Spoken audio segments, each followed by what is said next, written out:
আমার জান প্রাণ কলিজার টুকরাকে আজকে পার্লারে নিয়ে যাব। কি ভাবতেছেন আপনারা?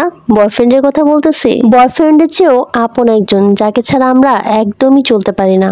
আমরা প্রত্যেকটা মানুষই আমাদের মোবাইলকে অনেক বেশি ভালোবাসি। এই আধুনিক যুগে আমরা বয়ফ্রেন্ড ছাড়া চলতে পারি, কিন্তু মোবাইল ছাড়া কিন্তু আমরা একদমই চলতে পারি না। তো অনেকদিন ধরে আমি আমার মোবাইলের ব্যাক কভার খুঁজতেছিলাম। অ্যাকচুয়ালি আমার মোবাইলে ব্যাক কভার সহজে পাওয়া যায় না, আর যেগুলো পাওয়া যায় সেই ডিজাইনগুলা কালেকশনগুলো আমার একদমই পছন্দ হয় না। আসসালামু আলাইকুম গাইস, কেমন আছো তোমরা?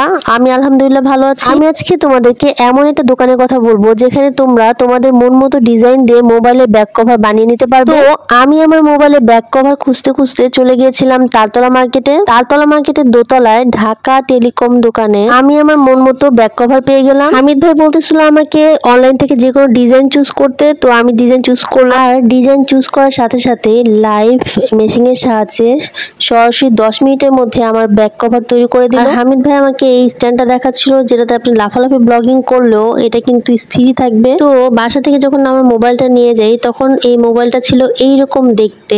গুগল থেকে আমি একটা অ্যাস্থেটিক ফটো চুজ করেছিলাম, আর এই অ্যাস্থেটিক ফটোটাই হচ্ছে গিয়ে আমার ব্যাক কভার লাগিয়ে দিয়েছে। আমার কিন্তু অনেক ভালো লেগেছে। আপনাদের কেমন লেগেছে অবশ্যই জানাবেন। আর এটার প্রাইস নিয়েছে 250 টাকা করে। আর এই কিটি কিউট গার্লটা কিনেছি আমি 50 টাকা দিয়ে। এখন দেখি আমার মোবাইলের গ্লাসটা ফেটে গিয়েছে, তো আমি চিন্তা করলাম মোবাইলকে একটা সানগ্লাস পরানো হচ্ছে। তো ওনারা বললো এই টেম্পার গ্লাসটা নাকি আমার মোবাইলের জন্য খুবই ভালো হবে। আর এই টেম্পার গ্লাসটার প্রাইসটা নিয়েছিল 150 টাকা। এই যে দেখেন কত সুন্দর করে আমার মোবাইলটাকে সানগ্লাস পরায় দেওয়া হচ্ছে।